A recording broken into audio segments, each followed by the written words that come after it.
Napupuri kami sa'yo, Panginoong Jesucristo.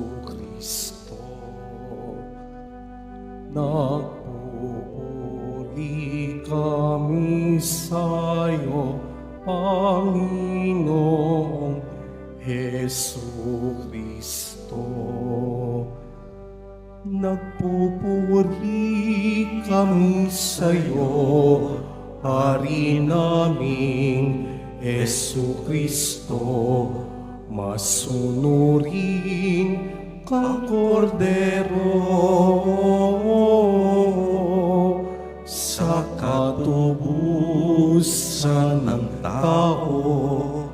Hain sa krus ang buhay mo. Nagpupuri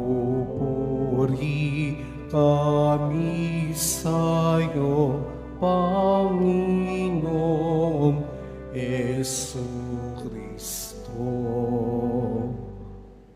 Sumainyo ang Panginoon. At sumayo rin. Ang mabuting balita ng Panginoon ayon kay San Mateo. Papuri sa iyo, Panginoon. Si Judas Iscariote, isa sa 12, ay nakipagkita sa mga punong saserdote. Ano po ang ibibigay ninyo sa akin kung tulungan ko kayong madakip si Jesus? Tanong niya. Noon din ay binilangan nila siya ng 30 salaping pilak. Mula noon, humanap na si Judas ng pagkakataon upang maipagkanulo si Jesus. Dumating ang unang araw ng kapistahan ng tinapay na walang lebadura. Lumapit kay Jesus ang mga alagad at nagtanong, "Saan po ninyo ibig na ipaghanda namin kayo ng hapunang Pampaskwa?" Sumagot siya, "Pumunta kayo sa lungsod at hanapin ninyo ang taong ito. Sabihin sa kaniyang, ganito ang ipinapasabi ng guro, malapit na ang aking oras. Ako at ang mga alagad ko'y sa bahay mo kakain ng hapunang Pampaskwa." Sinunod ng mga alagad ang utos ni Jesus at inihanda nila ang hapunang Pampaskwa. Noong gabing iyon, dumulog sa hapag si Jesus kasama ang 12 alagad. Samantalang sila'y kumakain, nangusap si Jesus, "Sinasabi ko, isa sa inyo ang magkakanulo sa akin." Nanlumo ang mga alagad at isa't isa'y nagtanong sa kaniya, "Ako po ba, Panginoon?" Sumagot siya, "Ang kasabay kong sumausaw sa mangkok ang siyang magkakanulo sa akin. Papanaw ang anak ng tao ayon sa nasusulat, ngunit sa abanang magkakanulo sa kaniya. Mabuti pang hindi na ipinanganak ang taong iyon." Si Judas na magkakanulo sa kaniya ay nagtanong din, "Guro, ako po ba?" Sumagot si Jesus, "Ikaw na ang nagsabi." Ang mabuting balita ng Panginoon. Pinupuri ka namin, Panginoong Jesucristo. Magsipo muna ang lahat. Ngayon po ay Miyerkules Santo. Ito din ay kilala sa tawag na Spy Wednesday, sapagkat ginugunita natin ang araw ng kung saan nagbigay pahiwatig si Jesus Nazareno, kung sino sa kaniyang mga alagad ang magkakanulo sa kaniya. Nakilala natin siya bilang si Judas Iscariote. Kung babalikan natin ang Ebanghelyo, pumunta siya sa punong saserdote. matatanda ng bayan, eskriba at pariseyo upang tanungin kung magkano ang kaniyang tatanggapin o ang ibibigay sa kaniya sa kapalit ng impormasyon upang malaman kung nasaan si Jesus. At napagkasunduan ang pagbabayad ng 30 pilak. Sa halagang ito, ang ating Panginoon ipinagkanulo. Mga kapatid, napakasakit isipin kung sino pa ang alagad mo, siya pa ang magkakanulo sa iyo. Kung sino pa ang kasama mong kumain, kung sino pa ang kasama mo sa iyong paglalakbay, kung sino pa ang kasama mo sa iyong mga gawain, ay ang siya pang magtatraidor at hindi gagawa ng mabuti sa iyo. Masakit ding isipin na ang kabayaran ng pagkamakasarili at kasakiman ng isang tao ay ang paghihirap at pagdurusa ng kaniyang kapwa.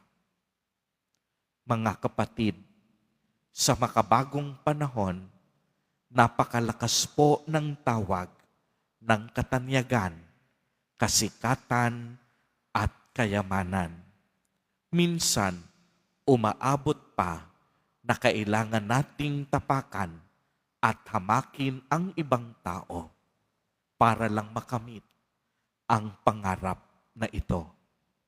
Kaya nga ipinapaalala sa atin sa Ebanghelyo na ang kasakiman, pagiging tuso at ganid ay isang maling daan at pamamaraan.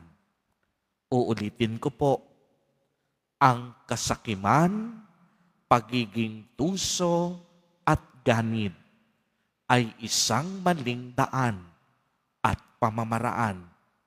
Kinalaunan ay bubulabugin ng konsensya si Judas Iscariote.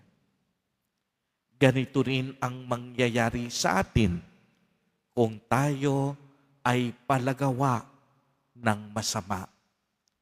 Mararanasan at mararamdaman natin na magsasalita ang ating konsensya. At hindi natin pwedeng lokohin ang ating damdamin dahil sinasabi ng konsensya kung ano ang tama at mali.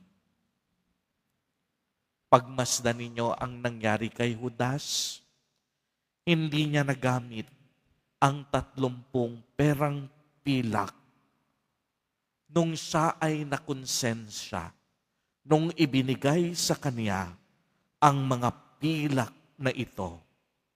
Naramdaman ng kaniyang konsensya na ang kapalit para ng perang pilak ay ang buhay ng kaniyang guro, si Jesus Nazareno. Kaya't sa mga pagkakataong iyon, ang perang kabayaran, kanyang tinapon at hinagis. Tanda ito na ang konsensya kinakalampag tayo sa sandaling nagbunga na ang ating masamang gawain. Sa kabilang banda, sa kabila ng mga taong ganid sa salapi at kayamanan, si Jesus Nazareno nanatiling mabuti. Hindi siya nagtanim ng galit kay Judas Iscariote. Nanatiling walang kupas at kapantay ang awa at pagmamahal ni Jesus Nazareno hanggang kamatayan sa krus. Mga kapatid, Ganito kalaki ang pag-ibig ng Diyos. Pag-ibig na laging handang mag-alay ng buhay para sa kaniyang minamahal. Pag-ibig na laging nagsasakripisyo. Pag-ibig na laging handang magpatawad. Pag-ibig na nananatiling mabuti kahit masama ang nasa kapaligiran. Pag-ibig na hindi nababahiran ng anumang kasamaan.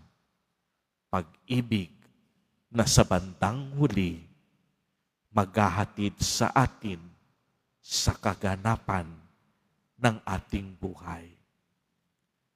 Ilang oras na lang ang nalalabing oras ni Jesus Nazareno. Kaya patuloy ang panawagan ng pag-ibig at pagpapalik loob.